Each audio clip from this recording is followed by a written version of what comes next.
For 15 years of my life, I called a woman Mom. I said it with breakfast crumbs on my lips. I whispered it through fevers in the middle of the night. I shouted it with the teenage anger she always forgave. That word, Mom, was as solid and as real to me as the ground beneath my feet. I never once, not for a single second, doubted it. Until the day a folded piece of paper, tucked inside an old book, told me that my entire life was a story. A beautiful, loving, carefully constructed story, but a story nonetheless. And the woman I called Mom was the one who had written every single word. My childhood was painted in the warmest colors. I grew up in a small house with a blue door and a garden where my mother grew roses that always seemed to be in bloom. Her name was Eleanor. To me, she was just Mom. She was the kind of mother who saved every scribbled drawing I made. She would press them flat inside heavy cookbooks, so years later, I would find a faded purple dinosaur staring up from a recipe for shepherd's pie. She had a calmness about her, a quiet strength that filled our home like the scent of her bread baking. My father, Robert, was quieter. A man of few words, but his love was in his actions. In the way he fixed my broken bicycle chain without me asking. In the way he always left the porch light on for me, a tiny beacon in the dark.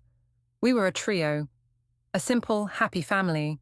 I was Sarah, their only daughter. I looked more like my father, people said.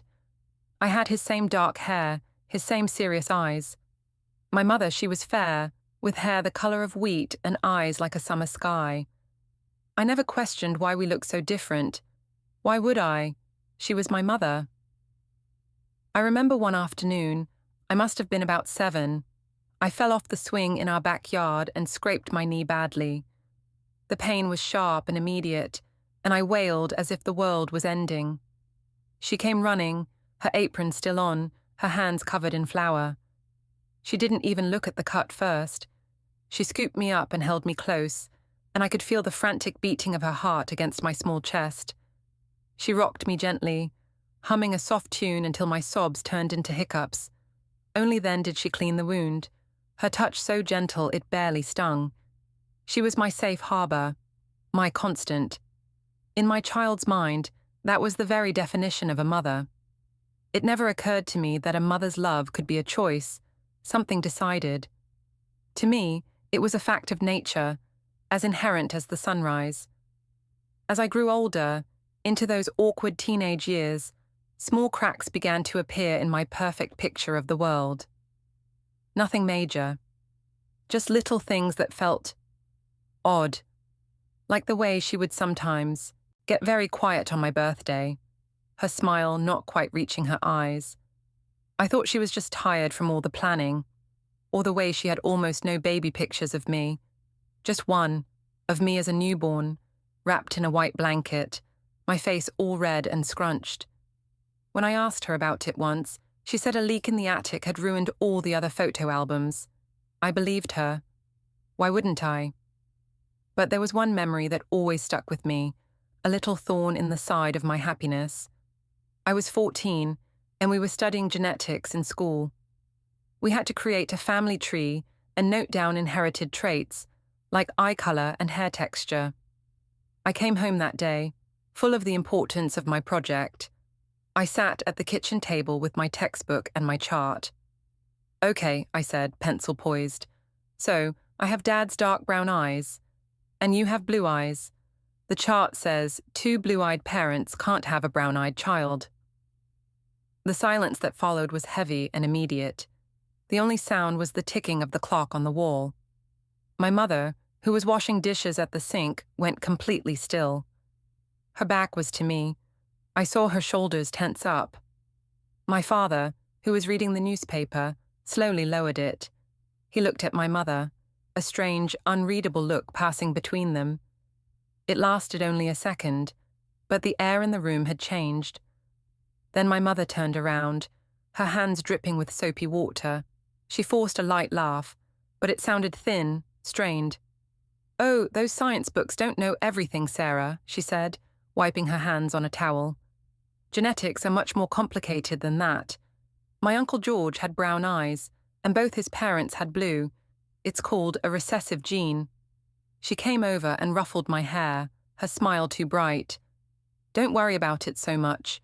Just write that you have your father's eyes. I looked at my dad.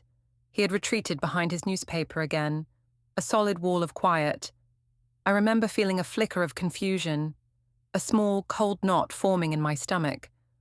But I was a teenager, and my own world was vast and consuming. The moment passed. I wrote down what she said, and I didn't think about it again for a long time. I filed it away in a corner of my mind, a tiny unanswered question that I was too busy to examine. Life went on. I navigated high school, first loves and heartbreaks, with my mother always there, my steady guide through the storm. She was my best friend, my confidant. I told her everything. Or at least, I thought I did. The truth was, she was the one keeping the biggest secret of all, and it was waiting for me, patiently, in the pages of a book I was about to open. The years tumbled by, one after the other, until I was no longer a teenager, but a young woman of 20, home from college for the summer. The house felt both familiar and strangely smaller, as childhood homes often do. My parents, Eleanor and Robert, seemed older too. I noticed new threads of silver in my mother's hair, a slower, more deliberate way my father moved when he worked in the garden. I was filled with the self-important certainty of a university student, convinced I understood the world and my place in it. I was studying literature, and my head was full of other people's stories, never imagining that my own was a fiction. It started on a rainy Tuesday afternoon, the kind of day that feels lazy and slow, the steady drumming of rain on the roof a lullaby for the house. My mother was out running errands, and my father was dozing in his armchair, a soft snore rumbling in his chest. Bored, I decided to finally tackle the old bookshelf in the living room, a project my mother had been gently suggesting for years. It was a tall, oak monster, stuffed with a lifetime of reading. There were cheap paperback thrillers, classic novels with cracked spines, and my old childhood favorites tucked away on the bottom shelf. Dust motes danced in the grey afternoon light as I pulled the books out, one stack at a time, wiping the covers and sorting them into piles to keep and piles to donate. It was when I was pulling out a heavy, leather-bound collection of Shakespeare's sonnets that I felt it. The book was unusually thick. I opened it, and there, nestled in a hollowed-out space where the pages should have been, was a small, cloth-bound journal and a single, sealed envelope. My heart gave a little jump, a hidden treasure. My first thought was that it was a long-forgotten love letter from my father to my mother, a romantic relic from their past. A smile touched my lips. This would be a fun secret to tease her about later. I picked up the envelope. It was yellowed with age, brittle at the edges. There was no name on the front. My curiosity, a lively and impatient thing, got the better of me. I carefully broke the seal and pulled out a single sheet of paper, folded into a tight square. I unfolded it. The handwriting was not my father's. It was a woman's script, looping and elegant, but the ink was faded in places, making it difficult to read. I smoothed the paper on my knee, the rain providing a steady soundtrack to my discovery. The first line made my breath catch in my throat. My dearest Eleanor, if you are reading this, then I am gone. I froze. Eleanor was my mother's name. I read on, my heart beginning to beat a strange, frantic rhythm against my ribs. I have entrusted you with my greatest, my only treasure, my little Sarah. Please, love her as your own. Tell her about me, when the time is right. Tell her that her mother loved her more than life itself, but that love wasn't enough to keep me here. I was so lost, so broken after David died. The world has no color without him. I have no strength left for the fight. The words blurred in front of my eyes. Sarah, my name. David, that was my father's name. A coldness, sharp and sudden, spread from my chest to the tips of my fingers. This wasn't a love letter. This was a goodbye. You and Robert have always been my rock. You were the sister of my heart. I know you will give her the stable, happy home I never could. Please don't let her think I abandoned her. Make her understand one day that this was a sickness, a sadness so deep I could not see the sun anymore. It was not a choice against her. It was a surrender for her. The letter was signed with a name I had never heard before. With all my love and gratitude, always Clara. Clara. Who was Clara? I sat there on the floor, surrounded by towers of books, the rain outside the only sound. The world had not shattered. It had simply stopped. The familiar contours of the living room, the pattern on the rug, the photograph of us on the mantelpiece, the gentle snoring of my father, all of it receded, becoming distant and unreal. All that was real was the paper in my trembling hands, and the name echoing in the silent, hollow space inside me. Clara, my mother, my real mother. The words, "it was a surrender for her," played over and over in my mind. A surrender. What did that mean? The finality of the letter's tone left little room for hope. She was gone. But how? And who was David? My father's name was Robert. My mind was a frantic whirlwind, trying to piece it all together. Eleanor was my aunt, the sister of her heart. It wasn't just a saying, it was the truth. For 15 years I had lived in this house, loved these people, built my entire identity on a foundation that was, in an instant, revealed to be sand. I looked over at my father, no, at Robert, sleeping peacefully in his chair. He knew. They both knew. Every lullaby, every birthday candle, every scraped knee. They had all been overseen by the ghost of a woman named Clara. The love felt real. But was it? Or was it a duty, a promise kept out of obligation to a lost sister? The warm golden memories of my childhood suddenly felt cold and examined, like exhibits in a museum. I was not the daughter. I was the niece. A burden, beautifully cared for, but a burden nonetheless. The foundation of my life had crumbled, and I was left falling, clutching a faded letter from a ghost. The sound of a car door shutting outside sent a jolt of pure electricity through my body. She was home. Eleanor. Mom. The names collided in my head, a confusing, painful mess. I scrambled to my feet, my legs feeling weak and unsteady. I folded the letter with frantic, clumsy fingers, my hands shaking so badly I could barely tuck it back into its envelope. I shoved it and the journal deep into the hollowed-out book and pushed the book back into the shelf, hastily rearranging the stack in front of it. My heart was a wild drum against my ribs, so loud I was sure my father would wake. He stirred, his snore catching for a moment, then settling back into its rhythm. I stood there, frozen in the middle of the room, trying to compose my face. What expression do you wear when your entire world has just been rewritten? I felt like an actor who had forgotten all her lines, standing on a stage where the set had suddenly changed without warning. The blue front door creaked open, a sound so familiar it usually brought me comfort. Now, it felt like the opening of a courtroom drama. "I'm home," her voice called out, warm and light, the sound of grocery bags rustling. "Sarah, are you there? Can you give me a hand with these?" Her voice. It was the same voice that had read me bedtime stories, that had comforted me through nightmares, that had cheered for me at school plays, but now all I could hear was the lie. It wrapped around every syllable, tainting the warmth with a chilling deceit. I forced my legs to move, walking to the hallway on autopilot. She was there, shaking rain from her coat, her cheeks flushed from the cool air. She smiled when she saw me, that same easy, motherly smile that had been my son for 2 decades. "There you are. It's really coming down out there." She held out a bag. "I got those apples you like." I took the bag, my fingers brushing against hers.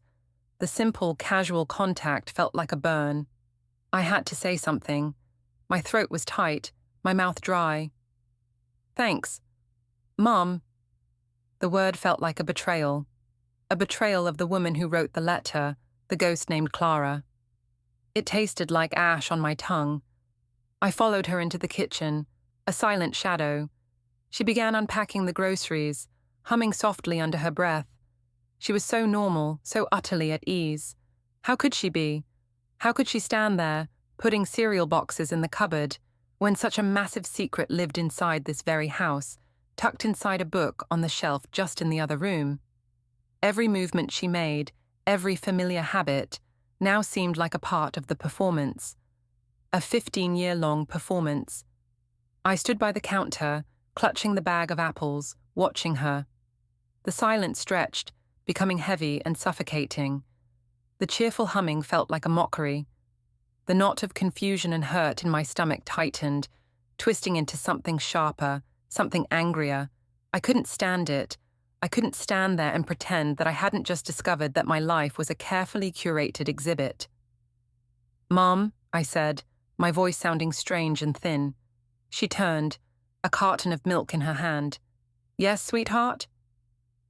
The question was there, on the tip of my tongue. "Who is Clara?" But the words wouldn't come. I was afraid of the answer, afraid of what it would do to her face, to this peaceful kitchen scene, to the last vestiges of my childhood. So I deflected. I pointed to the one thing I could still, technically, ask about. "In school, back when we did the family tree project," I began, my voice gaining a little strength, fueled by a surge of remembered confusion. "You told me about recessive genes, about your Uncle George." Her back was to me as she put the milk in the refrigerator. I saw her hand pause on the fridge door for a fraction of a second. It was so brief, I would have missed it if I hadn't been watching her like a hawk. She closed the door and turned around, her smile still in place, but it seemed more fragile now, a little strained at the edges. "Oh, that old thing," she said with a light laugh that didn't quite reach her eyes. "What brought that up all of a sudden?" "I was just thinking about it," I said, my gaze steady on her. "It never really made sense to me. I looked it up later. It's incredibly rare, almost impossible." The air in the kitchen grew thick.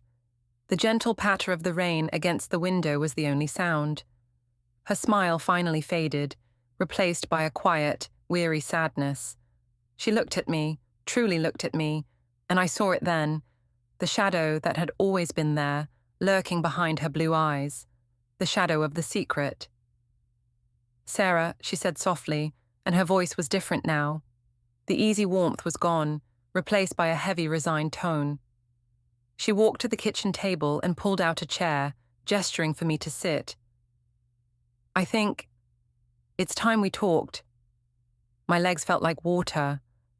I stumbled to the chair and sat down, the bag of apples still held tightly in my arms, a ridiculous shield.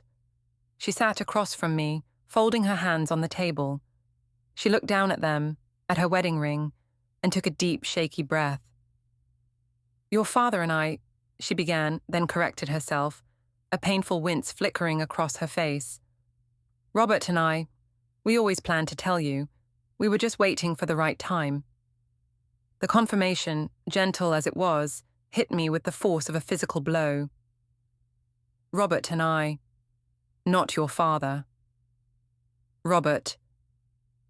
The last thread of my old life snapped. "When you were little, we thought you were too young," she continued, her voice barely above a whisper.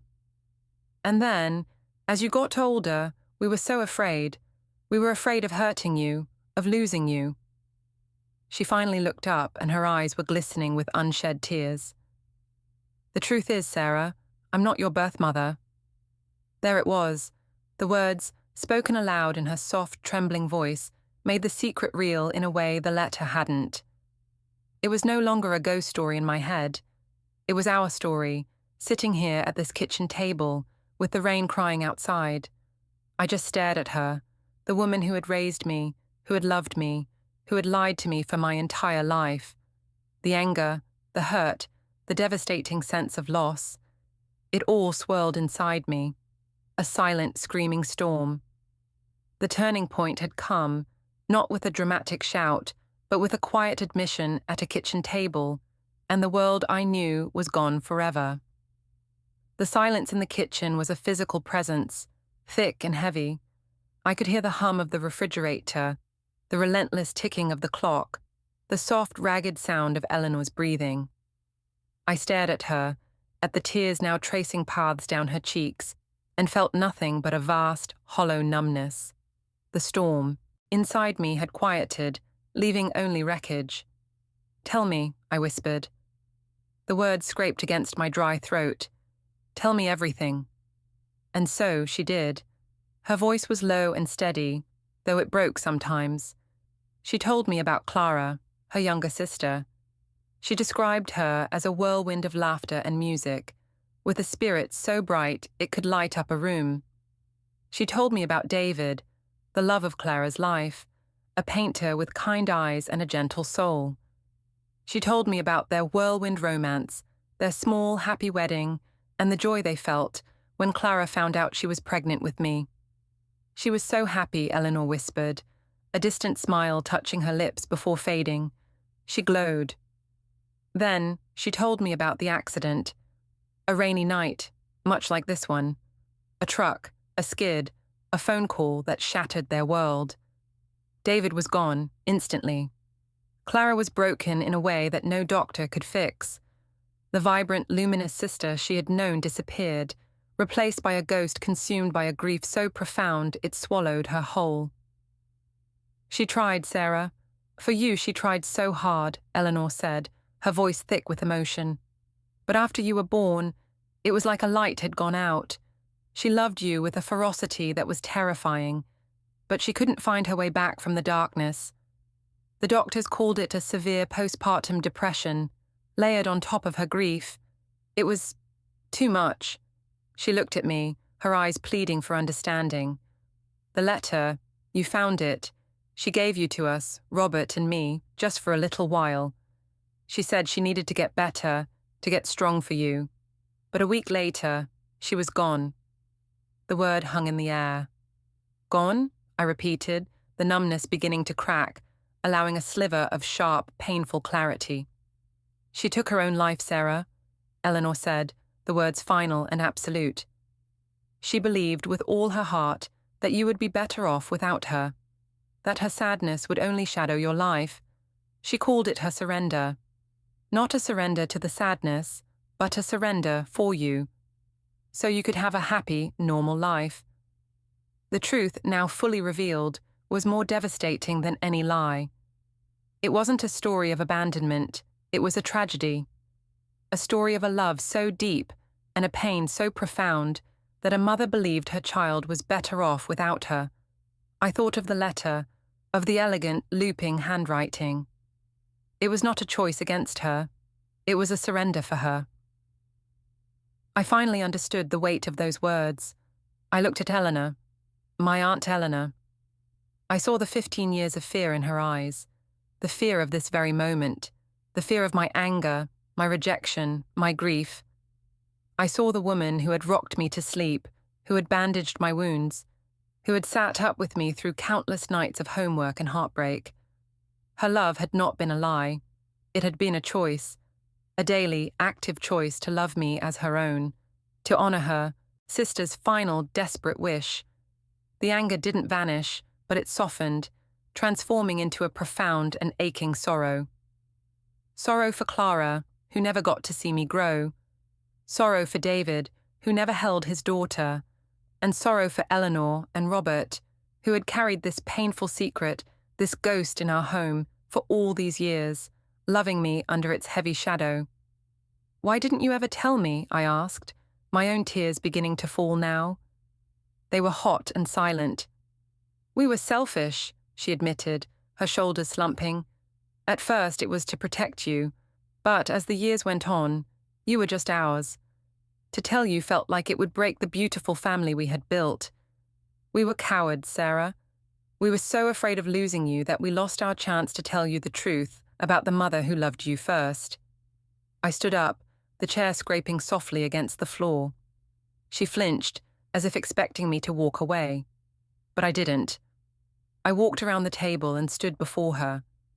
I looked down at this woman who was my anchor, my safe harbor, my mom in every way that truly mattered. The biology, the genetics, the origin story, it all felt distant and strangely irrelevant compared to the lived reality of her love. Slowly, I knelt down, wrapping my arms around her waist and resting my head in her lap, just as I had when I was a small child. I felt her entire body shudder with a silent sob. Her hands came down, trembling, and stroked my hair. "You didn't lose me," I whispered into the fabric of her dress, my voice muffled by tears. "You could never lose me." We stayed like that for a long time, in the quiet kitchen, as the rain outside finally began to slow. It wasn't a perfect happy ending.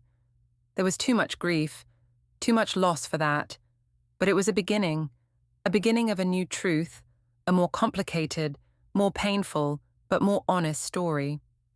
The following weeks were a delicate dance of learning. We talked for hours. I asked 1,000 questions about Clara and David. Eleanor brought out a small, hidden box of photographs she had kept, a few pictures of Clara, her smile indeed luminous, her eyes so much like my own. I saw a picture of David, and I saw my own serious gaze reflected back at me. They were no longer ghosts, they were people.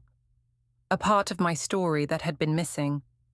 My relationship with Robert, I still called him Dad, deepened in a new way.